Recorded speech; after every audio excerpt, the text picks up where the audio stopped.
삼중복음이라고 순복음 쪽에서는 말을 합니다. 그래서 영혼이 잘 되고 목사가 잘 되고 강건해야 된다.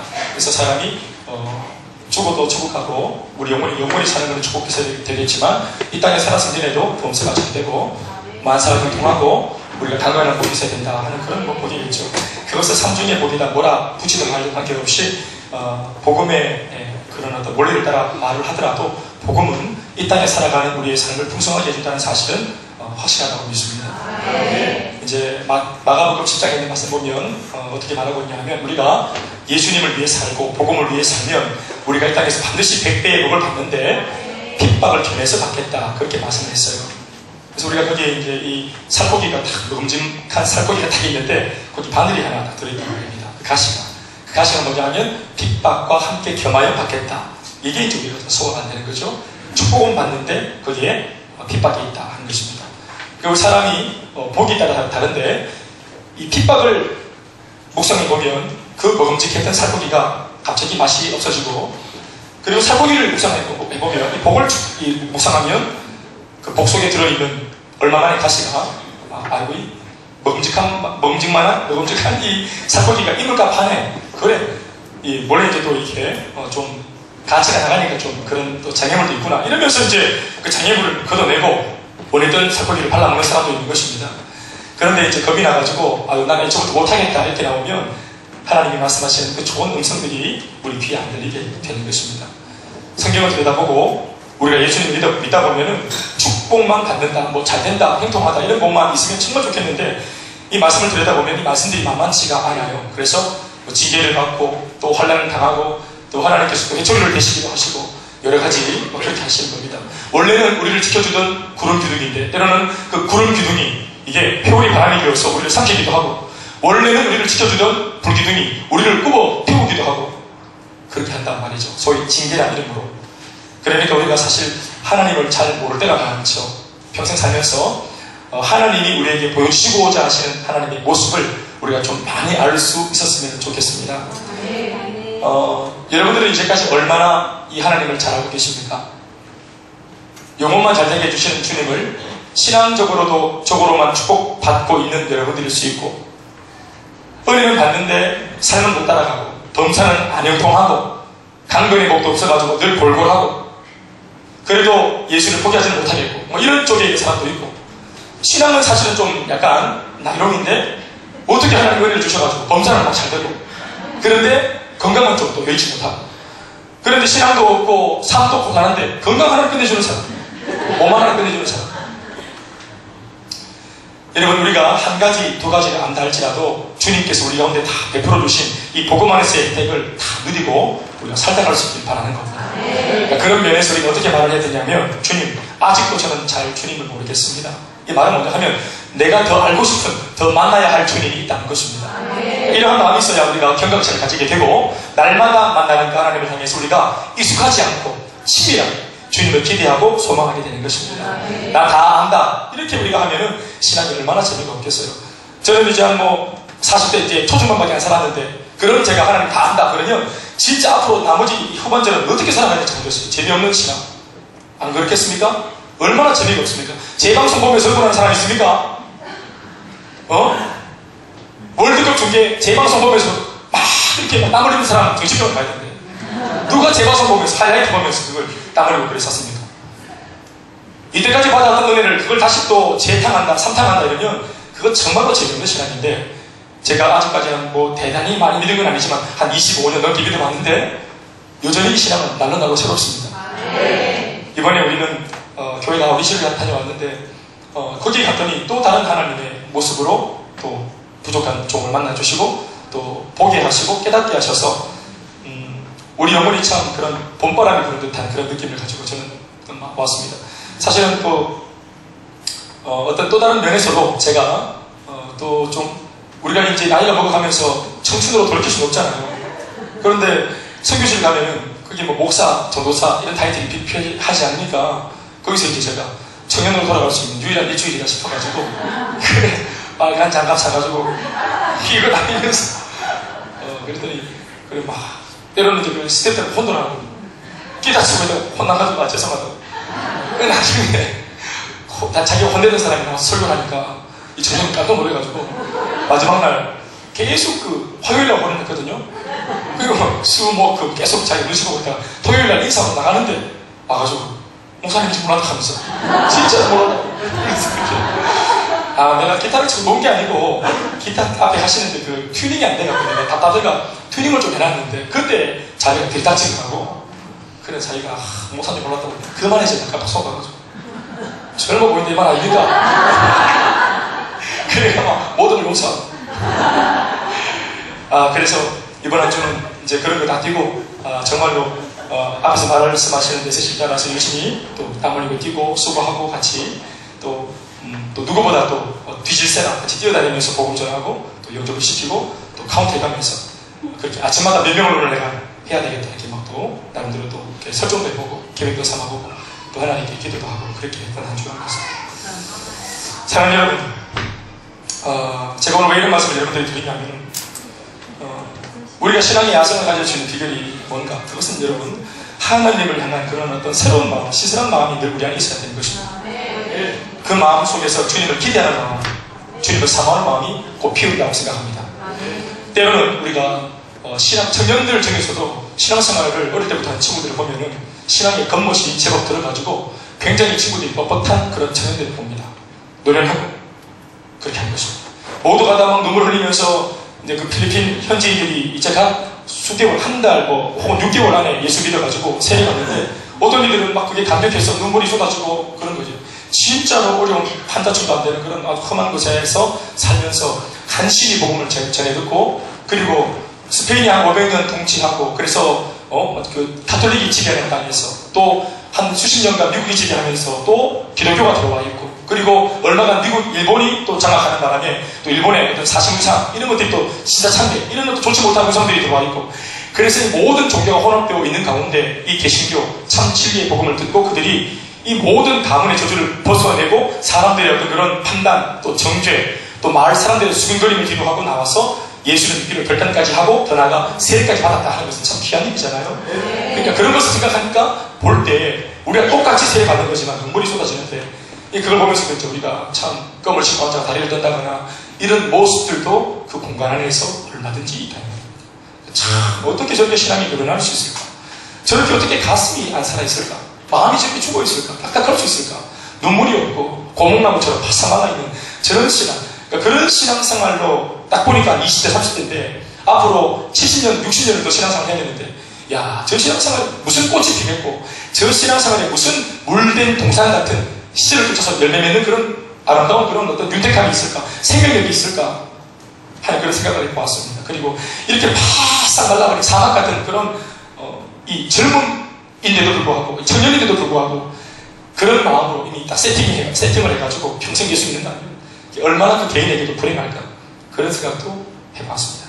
참 감사한 것은 저희 교회 식구들을 보니까 복음을 전하면서 끊임없이 감격하고 끊임없이 또 눈물 짓고 그런 모습을 제가 옆에서 아닌 것처럼 제가 안 보는 것처럼 느꼈어요. 눈 마주치면 자꾸 모르지만 그렇게 참 마음이 살아있는 봄바람이 부는 우리 지체들이어서 참 감사했습니다.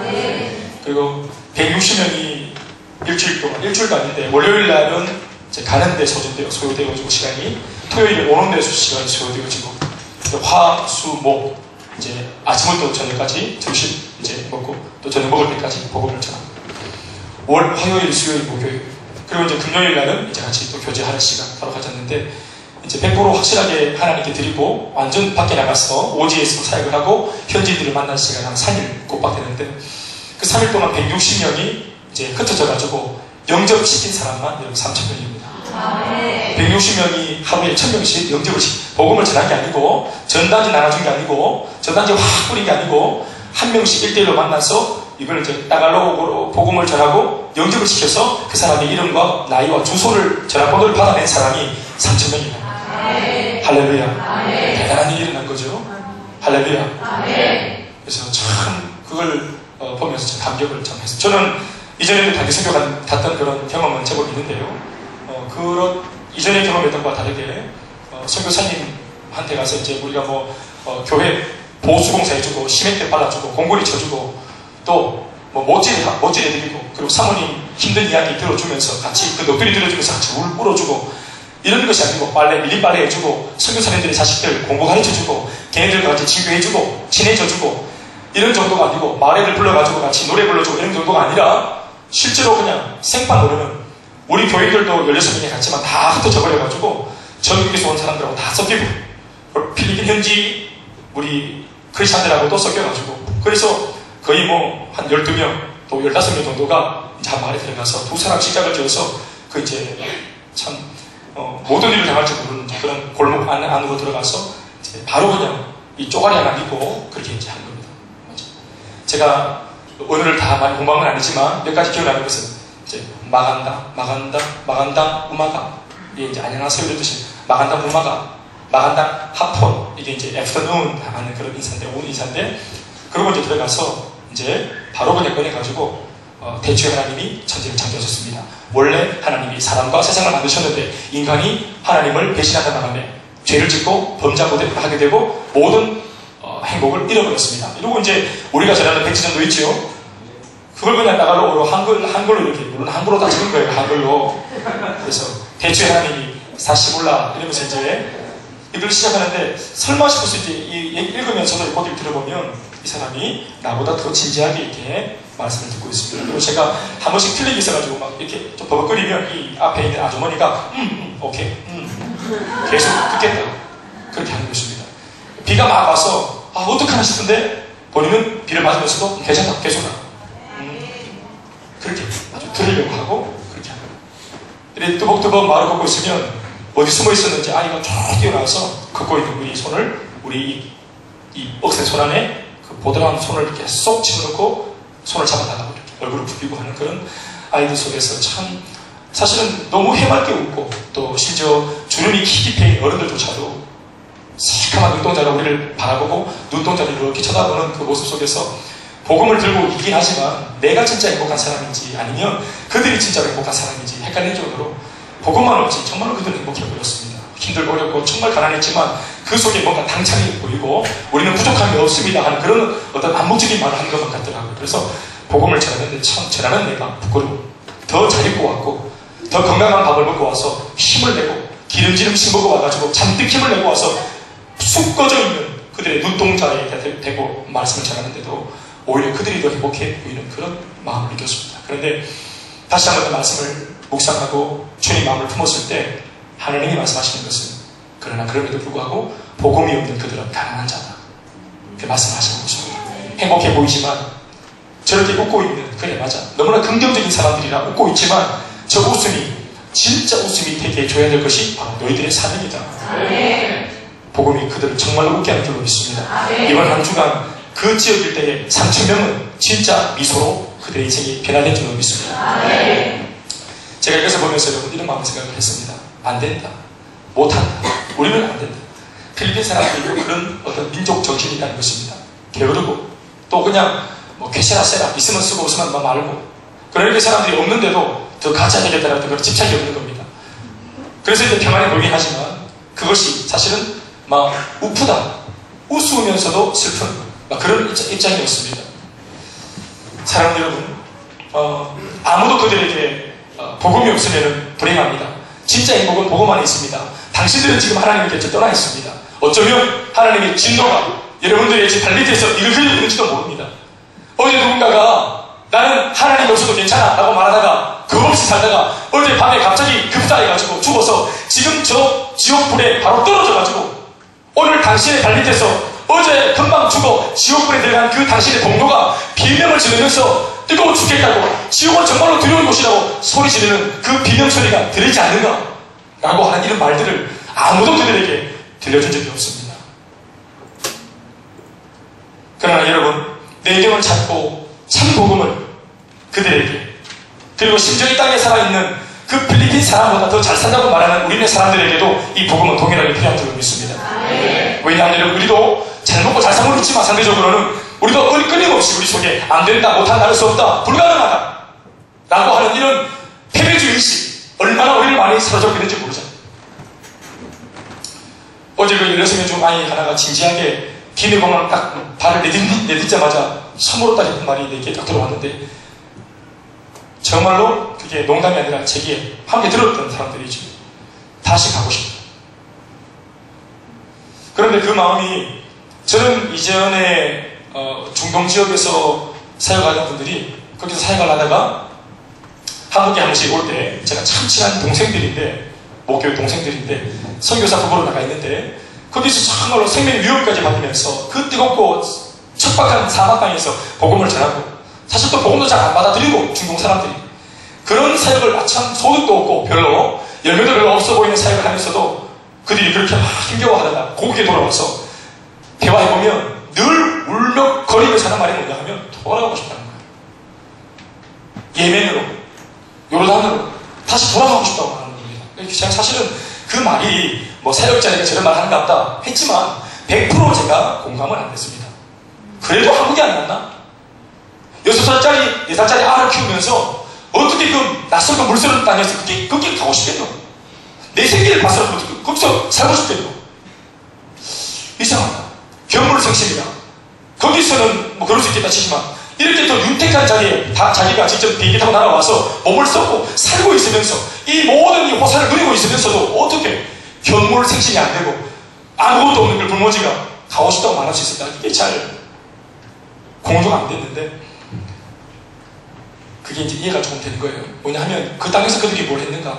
하루 종일 그들이 그 영혼들을 품고 기도하고 진짜 가슴에 품은 거예요. 영혼을. 그 땅을 정말로 가슴에 품은 겁니다. 그러니까 삶이 좀 피곤하고 어렵고 안 따라주는 것에 대해서는 그들이 우리와 같은 입장에서의 불편함 이런 것 따위로 이 사회를 그만둬야 되겠다. 보고로 돌아가야 되겠다. 이런 고민을 안 하는 겁니다. 불편하기 때문에 내가 조금 피곤하기 때문에 그만둬야 되겠다라고 하는 이런 생각들 자체를 안 하는 겁니다. 그러니까 그걸 띄워놓고 여기 영혼들을 품었기 때문에 그래서 좀 더 편리한 곳에 왔지만 좀 더 편안한 곳에 왔지만 그러나 이 마음이 이미 그 땅을 품었기 때문에 가고 싶다는 말을 그렇게 하는 것입니다. 그것도 무슨 비범하게 비장하게 하는 게 아니라 지나가듯 스치고 지나가듯 툭 던지는 대사로 그냥 그렇게 말을 던집니다. 가고 싶다. 사랑하는 여러분, 모두가 다 안 된다, 못한다 할 수 없다 했던 그 땅에 누군가가 갔기 때문에 할 수 있다. 여기도 주님 역사하시면 잘 될 수 있다. 이렇게 말을 했다고 믿습니다. 사랑하는 여러분, 오늘 사람들 정신을 황폐하게 만들고 있는 것이 뭐냐 하면 바로 이런 체면입니다. 체면. 집단적으로도 체면이 걸리지만 개인적으로도 혹은 가족적으로도 가문적으로도 이런 체면은 존재합니다. 아빠가 엄마가 늘 가난하고 안 되고 뭘 하면은 안 되고 뭘 하면은 무너지고 안 되고 실패하고 절망하고 늘 한숨 쉬고 이런 모습을 계속 보여주면 엄마 아빠가 한 번도 말로는 안 된다 못한다 우리 집은 이제 막 망한다 이런 말을 한 적은 없지만 엄마 아버지가 행동한 모습들 엄마 아빠의 한숨들 엄마 아빠의 생기 없는 눈빛들 늘 그냥 막 그냥 싸우고 다투고 안 행복한 모습을 보여주는 그 모습 속에서 이미 자녀들한테 암묵적으로 무슨 메시지를 주고 있는가 하면 인생은 안 된다는 걸 알려주고 있는 것입니다. 이 시대에는 가정이 안 된다는 것을 결혼하면 불행하다는 것을 애를 낳아서 양육하면 불행하다는 것을 사회 나가면 고통당한다는 것을 고생한다는 것을 엄마 아버지가 아이들한테 심어주고 있는 겁니다. 그렇게 이 아이들이 나이가 먹는 것이 두렵고 대학 가는 게 두렵고 직장 가지는 게 두렵고 사회 들어가는 것이 두렵고 결혼하는 것이 두렵고 애를 놓고 키우는 것이 두렵다고 말하는 겁니다. 단 한 번도 행복한 것을 본 적이 없기 때문에 대학 가서도 정말로 기쁘게 살고 행복하게 공부하고 행복하게 예수 믿고 직장 가서도 신앙생활과 사회생활을 거뜬하게 건강한 모습으로 해내고 변치 않는 마음으로 한결같이 가야 할 길을 걸어가는 그런 선배는 본 적이 없는 것입니다. 결혼해서 정말로 믿음 안에서 꽃을 피우고 연기하는 것이 아니라 사람을 볼 때 진짜 한 번씩 막 불시에 찾아가도 그 가정에 막 호닥거리면서 갑자기 막 화도 치는데 막 그냥 해가 막 수시 놓고 장롱에 이런 게 아니고 불시에 들어가도 가정이 행복하고 연출하지 않고 조작하지 않아도 미소가 번지고 행복한 것 말입니다. 우리가 그런 것을 잘 못 보고 자랐고 우리가 예수를 믿는 사람들 가운데서도 그런 모습을 잘 못 봤어. 이기는 것 예수 믿고 기도했더니 된다더라 응답된다더라 직장에서 복음을 전하면서 산다더라 말씀대로 살았더니 된다더라 하나님께서 은혜를 베풀어 주셨다더라 적전시켰다더라 이런 이야기 잘 못 들어봤거든요. 그런데 여러분, 이 이야기를 우리가 경험하지 못했기 때문에 말도 못하는 겁니다. 그러니까 보십시오. 우리의 시대의 이 사고와 전혀 다른, 전혀 딴소리 하는 것이 유일하게 있는 게 뭐냐면 하나님의 말씀 성경입니다. 우리의 생각은 여러분 예수를 믿어도 이미 안 된다, 현실적으로 안 되는 거니까 이렇게 말하기 시작하는데, 성경은 한 번도 변함없이 옛날부터 지금까지 여지없이 끊임없이 반복적으로 지속적으로 할 수 있다고, 예수 안에서 모든 것이 가능하다고 지속적으로 아주 고집스럽게 말합니다.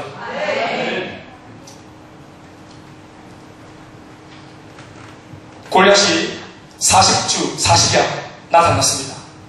40일 동안 아침마으로 나타나서 이스라엘 백성들한테 저주했습니다. 이스라엘 백성들이 믿는 하나님을 저주했습니다. 그리고 한 사람이 목 들고 나와가지고 창을 들고 딱 서 있으니까 이스라엘 백성들은 군대 전체가 군대로 나왔는데도 이 골리앗 한 사람을 딱 보는 순간 모두가 다 걸어놓고 집단체면에 사로잡힙니다. 5만 명이 나왔습니다. 10만 명이 나왔습니다. 우리가 비록 개개인으로 봤을 때는 와 지존을 치라고, 골리앗을 놓고 우리가 전쟁이니까, 국지전이니까 1대1로 싸우는 것이 아니라 골리앗 한 사람을 놓고 내 혼자 안 되면 옆에 있는 동료와 함께, 우리 5만 대군과 함께, 우리 이스라엘 백성들 전체와 함께 같이 달려가서 한 소리 내면서 싸우면 승산이 있다 없다? 승산이 있지. 그런데 10만 명이 모였든 5만 명이 모였든 군대가 모였든 모든 이 공동체의 수많은 사람들이 골리앗을 딱 보는 순간 저마다 모두가 다 나 대 골리앗으로 개장하는 겁니다. 우리가 하나라는 사실, 우리가 공동체라는 사실, 우리가 한 셀이었다는 사실, 우리 셀 가족이라는 사실, 우리 교회 공동체라는 사실을 우리가 기억하지 못합니다. 이것은 나의 문제고 이 문제를 누가 살갑게 나처럼 기도해 줄까라는 신뢰가 없는 겁니다. 왜요? 내 눈앞에 바로 보이는 이 비주얼, 내 손에 바로 잡히는 이 고통, 고민, 이 실존적이고 현실적인 문제가 너무 강하니까 이 문제를 만지고 보는 순간 우리가 함께 있다는 것, 하나님이 심지어 함께 있다고 하는 이 신앙까지도 다 잊어버리는 것입니다. 그러니까 힘의 논리로, 세상의 논리로 골리앗을 딱 보는 순간 야 나는 죽었다 라고 말하는 사람들이 5만 명이고 10만 명인 것입니다. 우리가 공동체였다, 우리가 하나님의 백성이다, 그리고 과거 조상들로부터 홍해를 갈랐던 백성이고 이스라엘 그 백성들이 광야에서 40일 동안 승리를 했던, 또 가나안 땅을 정복했던 정복자다라고 하는 이 사실을 골리앗을 보는 순간 다 잊어버린 겁니다. 이전에 받았던 은혜, 이전에 받았던 감격, 이전에 받았던 은혜, 성령 충만함, 은혜 받았을 때 내가 눈물로 고백했던 나도 할 수 있겠다, 우리 집도 되겠다라고 말했던 그 소망 어린 말들이 골리앗을 딱 보는 순간 다 사라지고 만다 이 말이야. 심지어 여러분, 안 된다, 못한다, 할 수 없다라고 말하는 그 사람들 중에 누구도 있었습니까? 이스라엘의 초대 왕이었던 사울 왕도 있었습니다. 사울 왕, 누구보다 하나님의 편에 서서 하나님의 종으로 한 나라를 책임지고 있던 지도자였습니다. 그렇죠. 모든 사람들이 집단체면에 걸려가지고 안 된다, 못한다라고 말을 할지라도 이 리더만큼은 할 수 있다고 말하는 사람이 되어야 됩니다. 그런데 심지어 사울도 말하지 않습니다. 여러분, 다윗과 골리앗 얘기 좀 아시죠?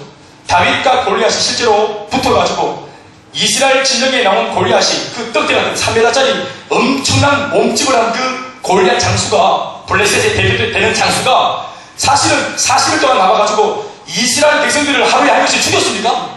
아닙니다. 대답 좀 하십시오. 아닙니다. 죽였어요? 아닙니다. 했습니까? 아닙니다. 이빨을 부러뜨리고 그렇게 뭐 고통을 줬습니까? 아닙니다. 뭐만 했죠? 욕만 했죠, 욕만.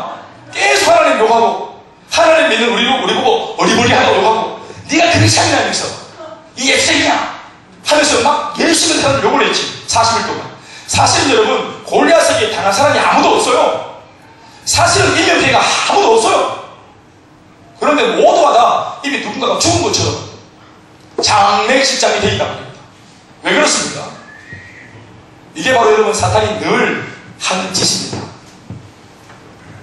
커다란 사건 하나 땅을 터뜨려가지고 우리 머릿속에 실제로 그 사건이 주는 진짜로 그 물리적이고 실존적인 타격보다 100배, 1000배 더 많은 생각 속에 우리가 이것을 과대망상으로 더 크게 말하는 것처럼, 아직 망하지도 않았는데 이미 망한 것처럼, 도전도 안 해보고 나는 취업도 안 되고 결혼도 안 되고 나는 평생 혼자 막 이렇게 어려움을 당할 것이다, 나는 평생 가난할 것이다. 우리 지구촌은 절대로 소망이 없다. 난 당첨 다 되더라고. 이러면서 안 된다는 확신을 이미 마음속에 가지고 있는 것 말입니다. 거의 이것은 여러분 종교입니다. 나는 안 될 것이다. 나는 안 된다 하는 이 마음이 거의 이게 확신에 가깝고 믿음에 가깝고 신앙에 가깝습니다. 여러분 저 보십시오. 오늘 모든 사람들이 욕을 하는 골리앗의 이야기 들으면서 다 쫄고 있을 때 유일하게 형님들 도시락 주러 왔다가 다윗이 이 말 한마디 딱 던집니다. 32절 말씀 다 같이 한번 들어볼까요? 31절 2절 말씀 다 같이 시작.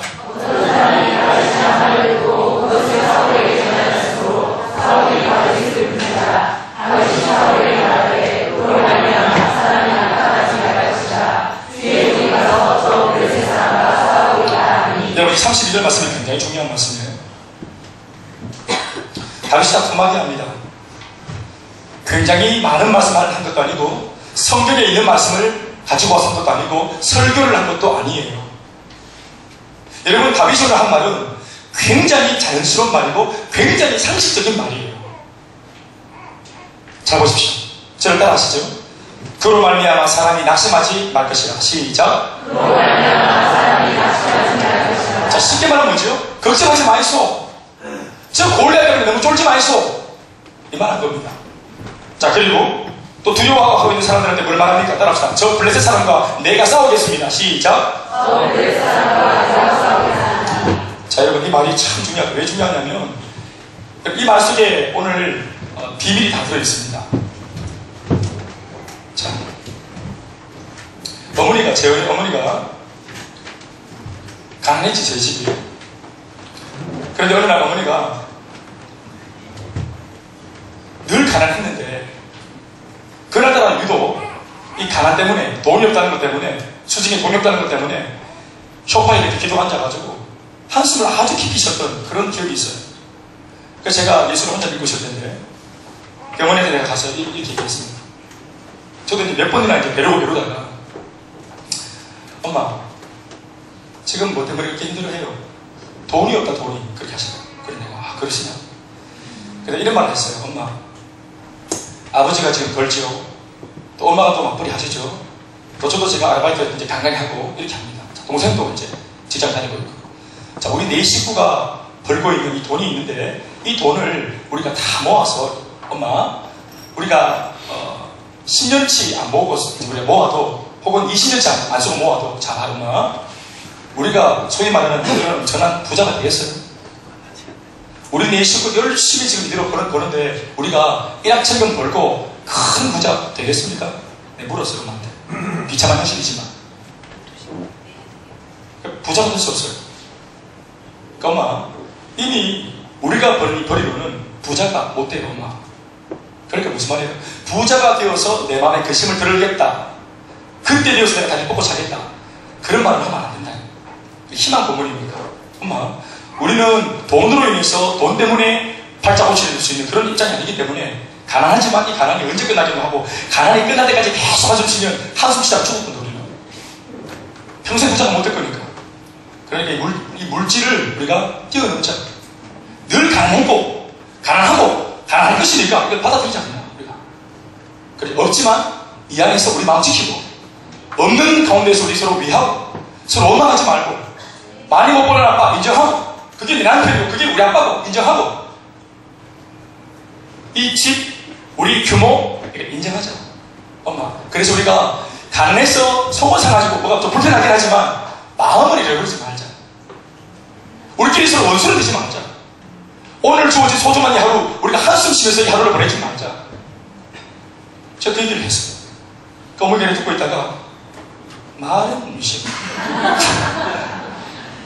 근데 말은 많지. 그래서 마음까지 잃어버리는 그런 허망한 짓을 하지 않기로 같이 마음 결단을 한 겁니다. 어차피 가난하기 때문에. 그런데 보십시오. 이게 여러분 신앙적인 말입니까? 이 말 하기 위해서 제가 성령 충만하고 말하는 겁니까? 아니죠. 그냥 상식적인 말입니다. 여러분 하나님의 백성들이 할례받지 않은 이방인한테 지금 욕먹고 있고 하나님의 이름이 지금 유린당하고 있습니다. 여러분 그거 신앙이 있든 없든 내가 싸움을 잘하든 못하든 우리 엄마가 욕먹고 있고 우리 아빠가 욕먹고 있고 내 동생이 지금 깡패한테 맞고 있으면 내가 싸움을 잘하든 못하든 그 싸움하는 현장에 내 동생이 맞고 있는 현장에 들어가야 되는 거 아닙니까? 동생이 맞고 있는 현장을 딱 보면서 갑자기 막 검도 도장 가서 학원 등록합니까? 학교도 도장 가서 학원 등록합니까? 싸움을 잘하든 못하든 우리 식구가 당하고 있으면 어떻게 합니까? 옆에서 걱정하는 식구들한테 낙담하지 말거라고 얘기하고 그리고 내가 싸우겠다고 들어가야 되는 거 아니에요? 이거는 신앙입니까? 상식입니까?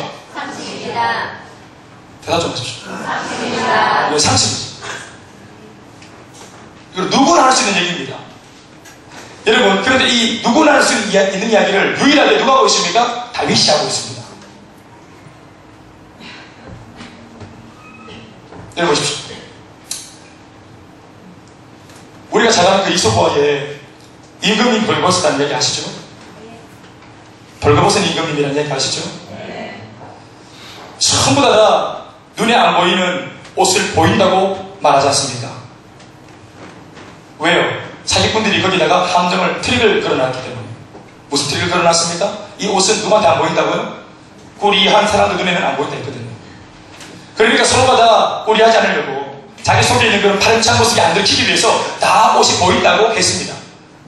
첫 번째 한 사람이 옷이 보인다 하고 속아 넘어가니까 두 번째 사람도 자기가 그 사람보다 더 못하면 안 되니까 자기도 보인다고 말하는 겁니다. 안 보이는데. 심지어 임금도 보인다고 말하고 신하들도 보인다고 말하고 모든 백성들이 없는데 있다고 말합니다. 집단 체면이죠. 집단 체면.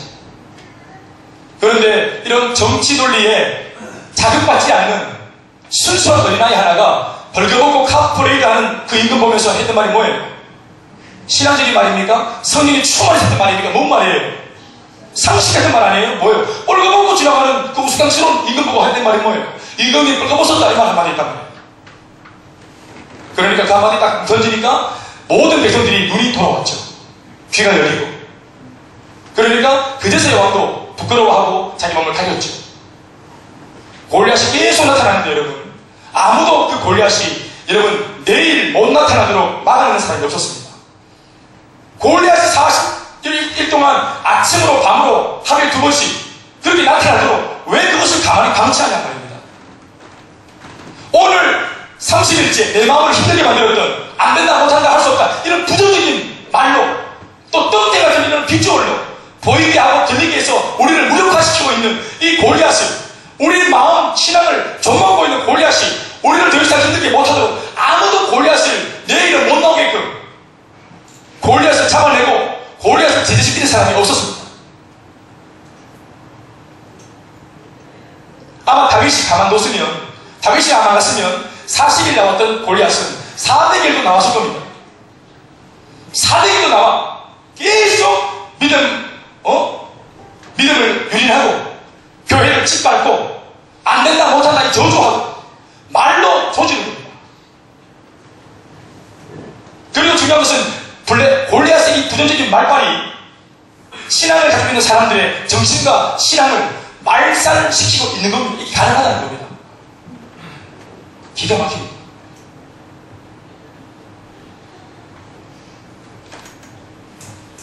사울이 여러분 다윗이 하는 말을 듣고 뭐라고 말하는 줄 아세요?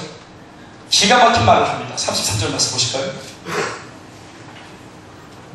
시작.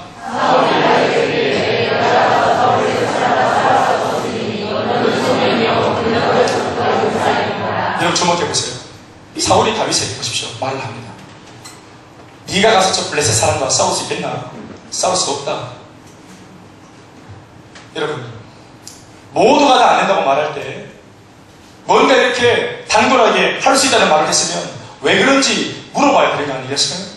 그 근거가 뭔지 일단은 물어봐야 되는 거 아닙니까? 그런데 사울이 미소 짓고 비아냥거리고 비꼬면서 다윗아 이 어린아이 같은 놈 이 어린 녀석 네가 뭘 아나? 네가 세상 물정을 아나? 너는 절대로 저 블레셋 장수와 싸워서 이길 수 없어.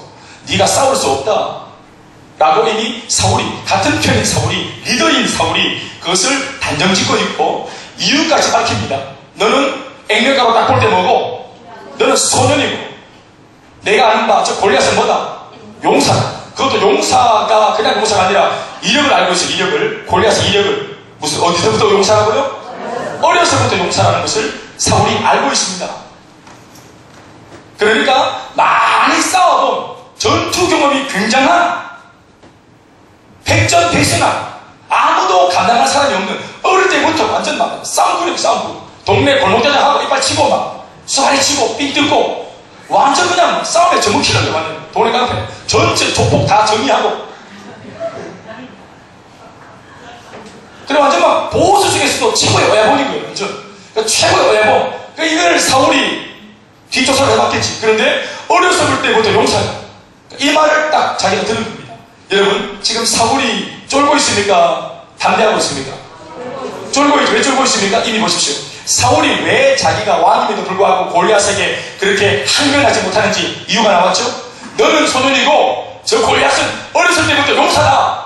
이것을 지금 다윗에게 너는 싸울 수 없다고 그 이유를 말해주는 것 같지만 실제로는 사울 자신이 골리앗을 보는 골리앗 왕입니다. 핑계죠.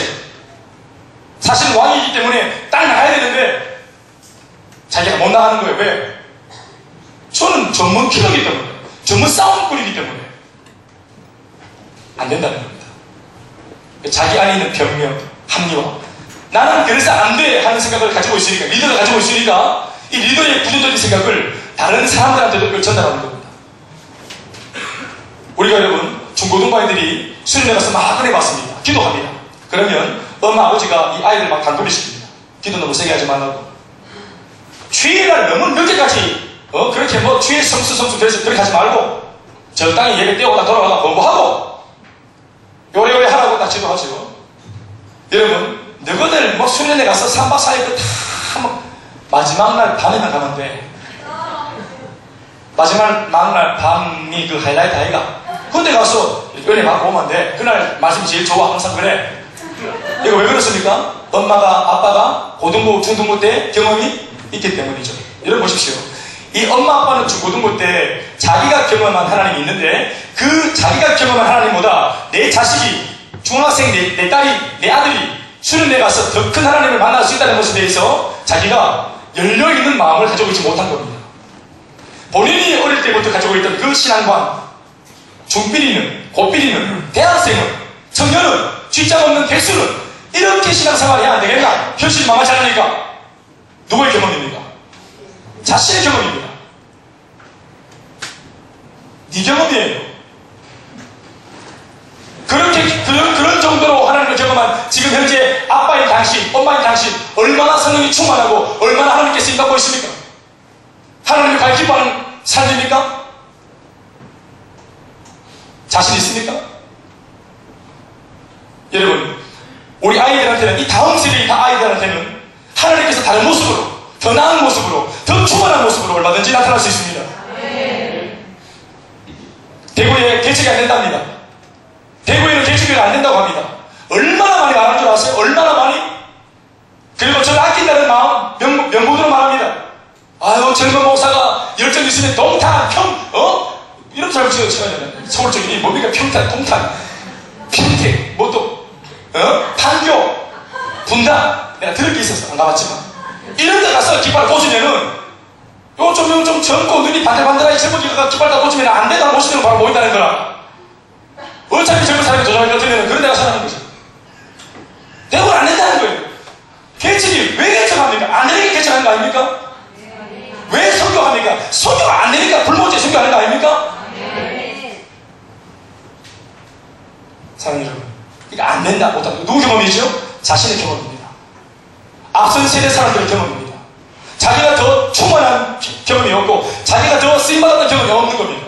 청년 때 내 삶을 하나님께 막 내어드렸던 삶이 그 경험이 없는 것입니다.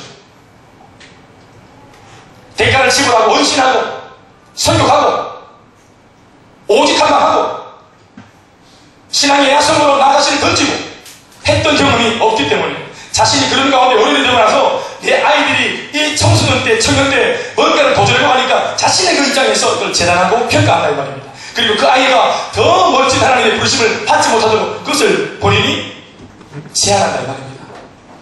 한나는 그만했지만 사무엘은 그의 아들 사무엘은 더 멋지게 쓰임받았습니다. 다윗의 아버지 이새는 그만했지만 다윗은 더 멋지게 쓰임받았습니다. 사랑하는 여러분, 그런 의미에서 여러분 좋은 리더를 만나야 합니다. 할 수 있다고 말하는 리더를 만나야 합니다. 답이 있다고 말하는 리더를 만나야 합니다. 우리도 할 수 있다고 말하는 리더를 만나야 하는 것입니다. 모두가 다 안 된다 할지라도, 골리앗을 보면서 야 이건 안 돼 할지라도 도전하려고 하는 새로운 도전하려고 하는 선도가 나왔을 때 기도해주마, 혹은 내가 함께 해주마 라고 말하는 리더를 만나야 하는 것입니다.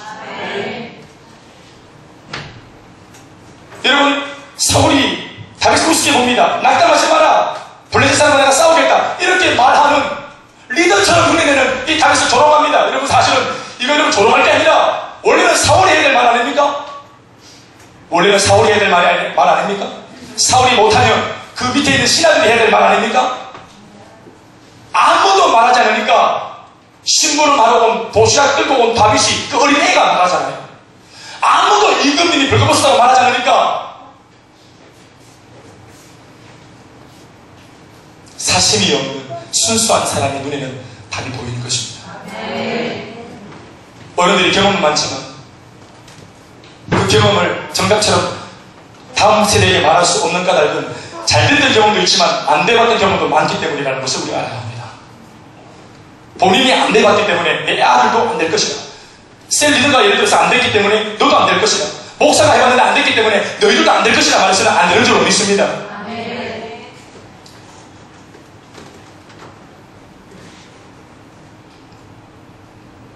저희가 160명 정도 모여서, 전국에 모여서 한 23개 교회가 같이 사역을 했는데,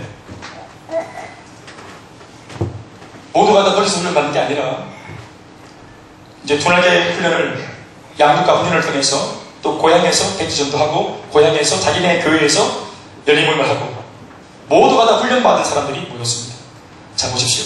훈련된 사람들이 딱 160명 모이니까 3일 동안 3,000명을 복음전에서 영접을 시키는 겁니다. 대단하지 않습니까? 160명. 훈련받은 160명. 우리 교회는 그 중에 10%, 16명 같습니까? 그 열렸습니다. 우리는 10%니까 몇 명입니까? 300명 했겠죠, 우리가? 할렐루야. 여기서는 여러분, 나의 가치가, 나의 존재가 똑같은 김대영인데 내 주변의 상황이 내가 지금 어떤 그릇에 담겨져 있었나요? 먹고 사는 문제. 들어가지 못해서 아웅다웅하고, 누가 믿고 누가 싫고 누구랑 오해가 생기고, 이걸 풍이 많이, 밉니 많이, 뭐 짱이, 뭐 싱겁니, 뭐 뜰니, 응?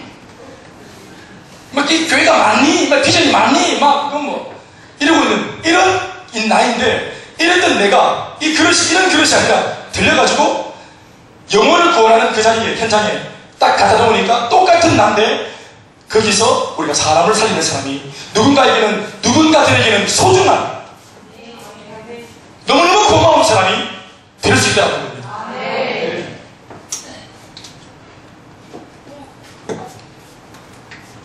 우리의 가치를 본 겁니다. 진짜 우리의 가치가 어디서 보는 겁니까? 바로 골리앗 앞에서 보는 겁니다. 여러분, 누가 이 골리앗을 막을 겁니까? 여러분 보십시오. 사울의 시대가 있었습니다.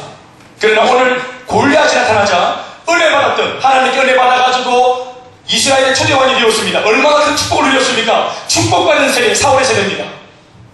사울이 왕이 되어서 천하를 호령하고, 하나님도 이제 하나님이 서도 왕이니까 복을 주셨겠지. 그러니까 사울이 왕이 되었을 때 초창기 때는 얼마나 많이 그 나라가 복을 받았습니까? 이스라엘이. 아멘, 아멘. 그런데 보십시오. 골리앗이 등장하니까 사울이 받았던 은혜로는, 축복으로는 골리앗을 잡아내지 못하는 겁니다. 내가 누린 은혜, 내가 이렇게 잘 돼가지고 왕이 되고 있다, 고마워. 사회적으로. 그런데 내가 왕이다, 이 명함을 꺼내면 내가 감히 왕인데, 골리앗아, 이 이름 계급이 뭐냐, 이렇게 한다고 골리앗이 떠나갑니까? 계급적 얘기다고 떠나갑니까? 이게 안 먹히는 거예요. 중요한 것은 나 혼자 축복받은 것으로는 골리앗을 넘어설 수가 없다는 겁니다. 그리고 다윗, 사울로 인해서 그만한 은혜를 경험했던 그 한대 모두가 다, 그 앞선 세대 모두가 다 골리앗 등장하니까 아무도 골리앗을 해결할 수 없었습니다. 그런데 보십시오. 하나님 그래서 사울 세대의 사람이 아니라 새로운 세대의 사람, 바로 다윗의 세대의 사람을 일으키고 있는 것입니다. 다윗의 눈에는 저 블레셋의 장수가 나를 위협하는 장수가 아니라 짐승의 한으로 밖에 안 보였던 것입니다. 다윗은 어떤 사람입니까? 다윗의 세대는 어떤 사람입니까? 다윗은 축복만 받은 사람이 아닙니다. 어릴 때, 목동일 때부터 아버지에게 늘 따돌림 당하고 형제들에게 늘 따돌림 당하면서까지 일을 했는데, 일을 하면서도, 그 부당한 일을 하면서도 하나님을 바라보고 하나님이 주시는 믿음과 신앙으로 승리해 갔던 사람입니다. 이겨봤던 경험이 많은 다윗이었습니다. 언제 이겼습니까? 아버지 양을 지킬 때 모두 때려잡고, 사자도 때려잡고, 또 오늘 말씀드렸지 않습니까? 모두 때려잡았고, 곰도. 왜 때려잡았습니까? 내가 지금 책임지고 있는 양을 물어가니까 이 양을 지키기 위해서 굳이 짝대를 들고 가가지고 밥을 먹는, 밥을 들고 개밥을 건드리는데 이 밥 먹는 사자를 이때까지 얼마나 때려가지고 입 밖으로 양을 토해내고, 곰을 얼마나 두둑이 했든지 곰이 밥을 먹고 굶어 죽고, 이게 양을 끄집어내고, 다시 사자와 곰이 나한테 덤벼들면은 딱 돌아서가지고 수입을 딱 잡고 쳐서 죽이고, 쳐서 때려가 죽일 때 말입니다. 때려가 죽이고 때 말이에요. 사자와 곰을. 사자와 곰이 동네에 들짐승입니까? 어린 꼬마. 그러니까 늘 양을 지킬 때 수시로 나타나는, 출몰하는 사자와 곰 나타날 때마다 기대게 때리고, 소문 못 들었나 이 동네에? 팍 이제 이러면서 우리 야생동물도 길들이고, 전부 다 이 사자들이 다 고양이가 됐습니다. 야옹 이러면서 다윗한테서는. 곰은 그냥 눈치 보면서 뿔뿔하게 보고. 이렇게 만들었다 이 말이에요. 동네를 누가? 다윗이 자기의 능력으로, 하나님의 능력으로 말이에요. 그러니까 계속 이 꼬마가 양지키면서 계속 이기는 습관. 하나님과 함께 할 때는 이긴다더라. 사자도 이기고 곰도 이기고, 그게 다른 거 늑대가 오든지 여우가 오든지 고양이가 오든지 개구리가 나타나든지 계속 이기는 겁니다. 그냥 계속 이기는 습관, 이기는 경험이 있는 겁니다. 그러니까 영적인 근육이 발달했던 것입니다. 그러니까 하나님이 함께하면 내 다 되는구나, 이걸 어릴 때부터 계속 배운 겁니다. 어릴 때부터 또 자기가 가지고 있던 물냉돌 가죽 끈에다가 돌멩이 넣어가지고 휘 올려가지고 슉 던지면 돌멩이가 날아가가지고 그대로 막 사자나 곰이나 막 눈탱이 반피 팍 만들어가지고, 이게 이제 아주 그냥 어릴 때부터 노련했던 거죠. 이기는 습관, 하나님을 경험하는 겁니다. 보십시오. 사울이 하는 말이 뭐예요? 다윗, 신앙 쪽 있나 본데 누구는 신앙이 없나? 나도 하나님 때문에 여기까지 왔다. 지금 신앙 없는 게 아니잖아. 우리 다 신앙이 있다고. 그런데 니 너무 오버하네.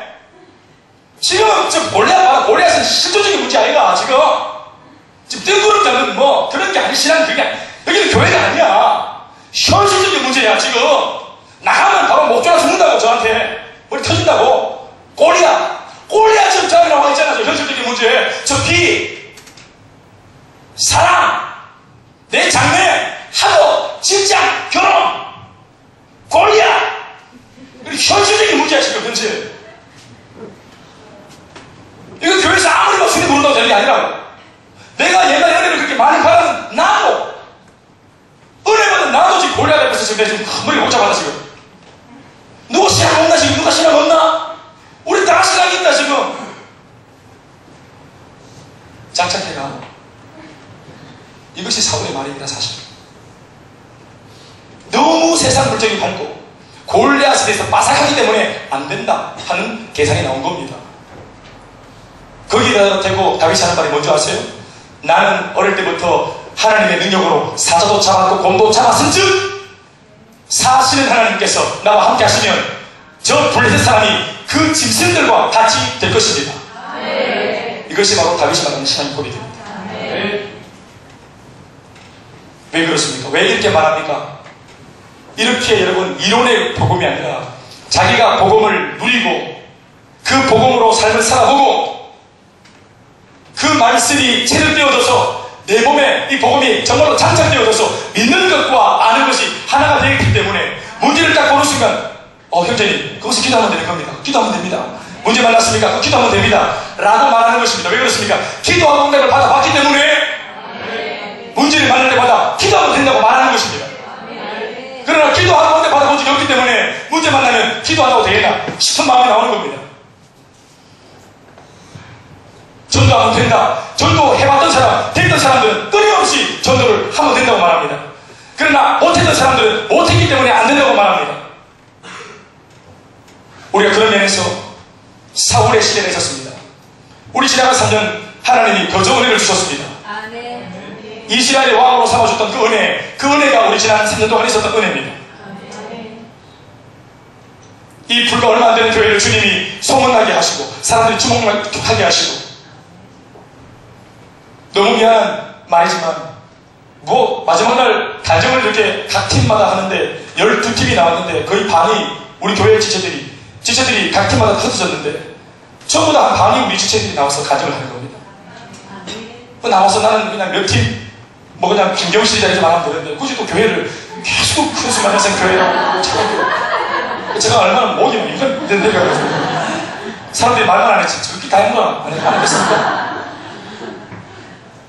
지나가는 스텝마다 저한테 찾아와서 그렇게 소문났던 그 큰 수많은 그 교회에서 오신 분이냐고, 얼마나 그랬었는지 진짜로 너무 민망할 정도로.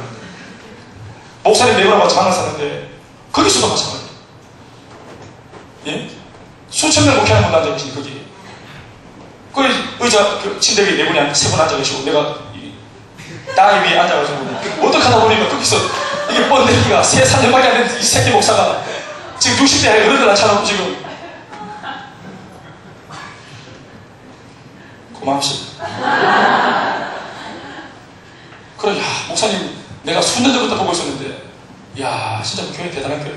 우리가 이제 다 알고 있습니다. 그렇게 말하는 겁니다. 우리가 목사님 교회 그 카페를 다 보고 있고, 다 알고 있다는 것입니다. 제가 알기로는 전국에서 한국문을 제일 잘하는 교회로 알고 있습니다. 이렇게 잘못들 알고 계시죠?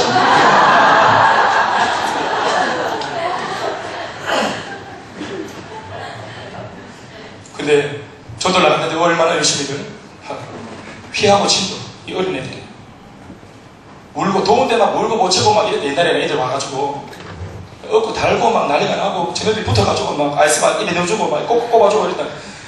그 성경지 가가지고 얼마나 미구스럽고.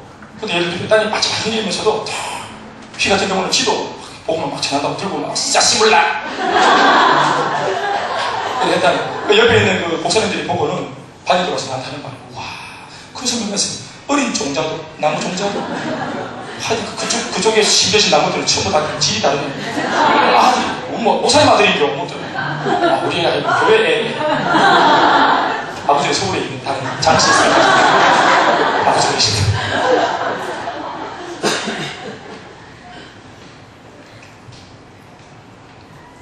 제가 지금 다 말할 수 없지만, 지체들 가운데서는 은혜를 받아서 또 아울리치 가서 이제 하나님 주신 또 음성을 따로 들으면서 마지막 날 밤 또 다른 콜링이 있었는데, 우리 같이 밤에 콜링하는 집회가 있었는데, 그 콜링에서 16명 가가지고 어른들 14명에서 8명 정도가 그 콜링 앞에 하나님 앞에 서원을 했습니다. 아까는 제가 이따가 좀 그 화면을 볼 건데, 영상이 보면, 그래서 이제 담임 목사가 나와서 이제 그 지체들 같이 기도하는 시간이 있었는데, 이 사람이 이제 많아서 제가 다 기도하지 못하고 같이 안고 같이 기도하는데, 또 그 밤에 마음이 아직까지 그 마음이 감동이 없었던 사람들은 또 하루가 지나는 그 시간 동안 다음날 아침까지 하나님이 계속 말씀하시고, 그래서 저한테 이렇게 찾아와서 하는 말이 그렇게 하더라고요. 목사님 이렇게 해서 제가 이런 마음이 생겼습니다 라고 얘기하는 거예요. 그래서 참으로 감사합니다. 참으로 감사합니다. 양육과 훈련이 우리로 하여금 사울의 시대에만 한정되지 않고 앞으로도 끊임없는 변종 골리앗은 또 등장할 것이기 때문에 이 시대에 골리앗을 상대한 다윗이 나와야 하는 것입니다. 어제의 은혜로 만족하는 것이 아니라 오늘 다시 우리 삶을 고단하게 만드는 또 다른 골리앗을 상대할 수 있는, 골리앗을 돌파해 나갈 수 있는, 앞길을 열 수 있는 마중물 같은 사람들이 나와야 합니다. 우리 교회는 그런 의미에서 아직까지 돌파해보지 못한, 전 세계를 아직까지 이렇게 기독교를 아주 숨막히게 만들고 있는 이 어둠의 세력들을 향해서 선교라는 이름으로 우리가 첫 걸음을 내디딘 한 주였습니다. 그것도 사실은 선교가 아니라 아우리치, 탐방하는 것이죠. 현장을 탐방하는 정도의 시간이었죠. 그러나 실제로 우리가 눈으로 보고만 한 것이 아니라 복음을 직접 전해오면서 우리의 복음이 얼마나 날선편인지를 확인할 수 있었습니다. 그리고 우리가 본국에서 훈련받는 이 훈련이, 이 비전이, 이 사명과 복음이 얼마나 값지고 위대한 것인지, 이게 뭐 하는 물건인지 우리가 현장에서 체험을 하고 온 것입니다. 우리는 우리가 간 것이 아니라 우리 교회 모두가 갔다고 믿습니다. 여러분들이 떠나있는, 제가 그렇게 부탁도 안 했지만 여러분들 스스로 자원하는 마음으로 매일 밤마다 모여서 저희들을 위해서 기도했다는 것을 제가 듣고 참 감동이었습니다. 할렐루야. 그것이 바로 평신도가 자발적으로 움직이는 교회라는 의미가 많은 교회입니다. 그것이 바로 우리 교회의 정신인 것입니다. 그래서 우리가 앞에서 끌어주고 뒤에서 밀어주고 또 뒤에서 또 좀 구원도 해주시고 그러는 바람에 우리가 잘하지 않습니까? 가서 또 우리가 그 여러분들이 밀어준 만큼 부끄럽지 않게 정말 땀을 흘리면서 진짜 열심히 하고 했고, 그러면서 많은 또 성숙들이 있었고 변화가 있었습니다. 제가 지체들이 하나님 헌신하고 나갈 때 두 가지 마음이 다 들어오더라고요. 하나는 인간적인 마음으로는 하나님 종이 이 평신도를 또 뭐 그 중에는 어린 청년도 있으니까 사지로 모는 것 같은 그런 느낌이 잘 있는 겁니다.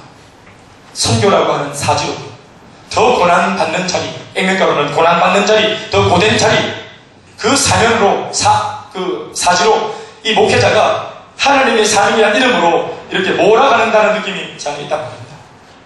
그러면서도 하나님이 주시는 마음은 그것이 아무나 갈 수 없는 자리이긴 하지만 누군가를 꼭 가야 될 자리이며 주님께서 먼저 가셔서 기다리고 있는 참 복된 자리라는 것을 말씀해 주셨습니다. 인간적으로는 참 마음이 많이 미안하고 아프기도 했지만 그러니까 눈물이 나오고 기도가 더 나오는 것입니다. 주여, 하나님께서 불러주신 부르심을 따라서 이들이 이렇게 일주일을 드리고 또 1년을 결단하고 주님 앞에 나갈 때에 주여 이들의 인생 전체를 선물로 주신 아버지 앞에 이들이 1년을 당당하게 아버지 앞에 내어놓을 때 이들의 삶을 책임져 주시고 이들의 하늘을 밝혀주시고 더 잘되게 해주시라고. 그런 기도가 뭐 그게 안 나올 수가 없는 겁니다. 기도가.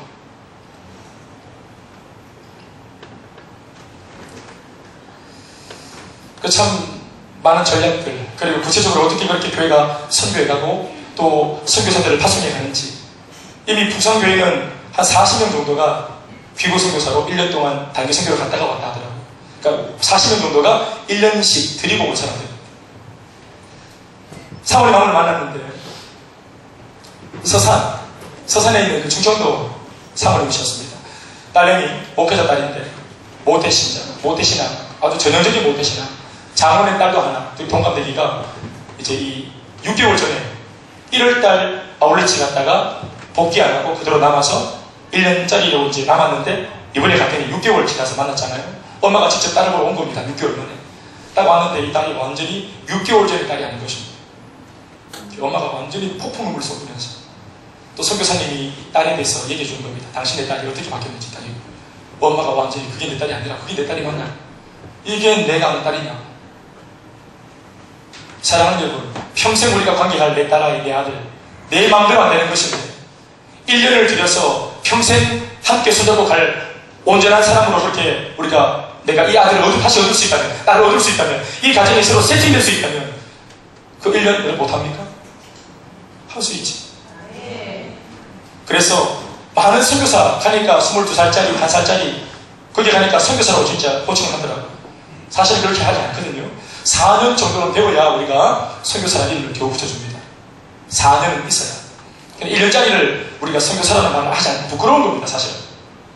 그런데 이제 1년짜리 선교사. 그들이 가서 청년들이, 완전히 청년들이. 그리고 어떤 신혼부부는 부부가 함께 왔습니다. 부부가. 우리 평생 살 건데, 우리 신혼부부 1년을 하나 드리겠다. 아기 생기기 전에 둘이 딱 와서 1년을 있는 겁니다. 그들이 1년을 들여가지고 한 비전으로 부부가 세팅되어서 평생 가는 겁니다. 평생 달려가는 겁니다. 예수의 신장을 가슴에 이식시키고 두 사람이 달려가는 것입니다. 그건 여러분, 내가 드렸다가 아니라 오히려 엄청난 수혜를 받은 것입니다. 저는 그렇게 봅니다. 그래서 선교사들이 그런 얘기를 하더라고요. 목사님, 우리가 1년 있으면서, 6개월 있으면서 제일 우리가 많이 깨달은 것은 내가 제일 수지 맞은 인생이라는 거예요. 이 선교를 통해서 내가 제일 많이 변했고, 내가 제일 많이 은혜를 받았다는 거예요. 필리핀 사람을 돕고 세우고 이런 게 아니라 내가 제일 많이 받았다고 말하는 거예요. 그 말이 뭔지 알겠더라고요. 일주일 있는데도 우리가 이만큼 받아왔다. 저 개인적으로는 교회가 가야 할 방향, 사울의 시대를 넘어서 다윗의 시대로, 다시 말해 골리앗을 감당할 수 있는 시대로, 나 한 사람 왕이 되고 나 한 사람 복을 받고 잘 되는 것이 아니라 이 골리앗이 왔을 때 축복의 소망망이로 골리앗을 잡을 수 없으니까 사명의 이 쇠방망이로 골리앗을 때려잡을 수 있도록, 그 복음의 방망이가 우리 속에 깃들 수 있도록, 그래서 다른 세대 우리가 준비할 수 있도록, 말로만 거창하게 복음 전하는 교회라는 이런 말까지 한 것이 아니라 진짜로 그렇게 할 수 있는 우리가 될 수 있도록 그렇게 생각했던 것입니다. 말씀해 주면서 이 한 가지 제가 많은 이야기 중에 한 가지를 배워왔습니다.